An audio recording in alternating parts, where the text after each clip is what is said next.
कानी के झुलनिया अरे किन देबो कानी के झुलनिया कह मैं जो सजना किन देबो कानी के झुलनिया कह मैं जो सजना।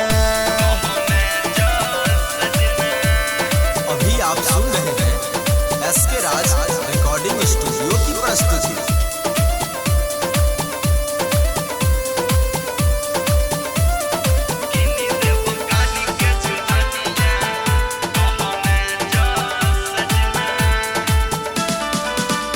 एगो कजरा बिना सुना छोगे अखिया एगो गजरा बिना सो भई नहीं छुके सिया हाँ एगो गजरा बिना सुना छोगे अखिया एगो गजरा बिना सो भई नहीं छुके सिया किनी देबो ना कि के नथुनिया बुझ मैं जह अपना किनी देबो ना कि के नथुनिया बुझ मैं जह अपना किनी देबो कानी के झुलनिया अरे किनी देबो कानी के झुलनिया कह मैं जो सजना किनी देबो कानी के झुलनिया कह मैं जो सजना।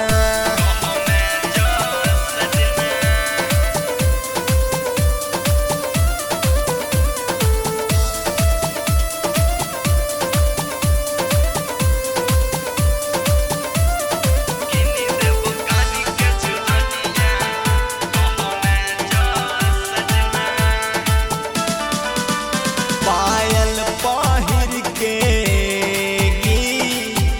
रवि है तू बिजुली जवानी के तू महाजा उठबी है के असली के पायल पहिर के रवि है तू बिजुली जवानी के तू महाजा उठबी है के असली टोली देबो गहना से जहिया उड़तई गे सपना टोली देबो गहना से जहिया उड़तई गे सपना किनी देबो कानी के झुलनिया